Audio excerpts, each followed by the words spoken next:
As an ideology, racism existed during the 19th century as scientific racism, which attempted to provide a racial classification of humanity. Racism and racial discrimination have remained widespread all over the world.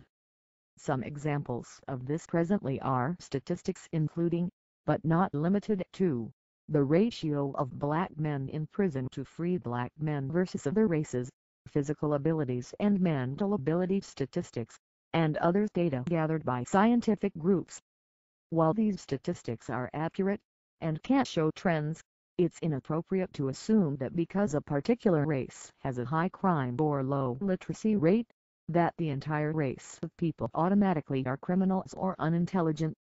It was already noted by DuBois, that, in making the difference between races, it is not race that we think about, but culture, the common history, common laws and religion, similar habits of thought and conscious striving together for certain ideals of life.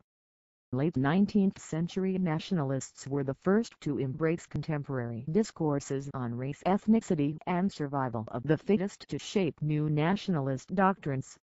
Ultimately, race came to represent not only the most important traits of the human body, but was also regarded as decisively shaping the character and personality of the nation.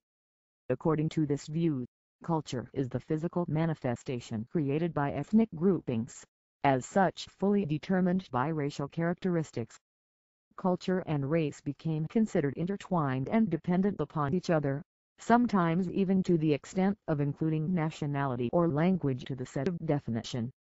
Pureness of race tended to be related to rather superficial characteristics that were easily addressed and advertised, such as blondness. Racial qualities tended to be related to nationality and language rather than the actual geographic distribution of racial characteristics.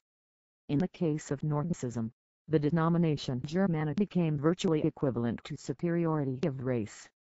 Bolstered by some nationalist and ethnocentric values and achievements of choice, this concept of racial superiority evolved to distinguish from other cultures that were considered inferior or impure. This emphasis on culture corresponds to the modern mainstream definition of racism. Racism does not originate from the existence of races.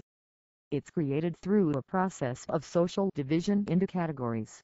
Anybody can be racialized, independently of their somatic, cultural, religious differences.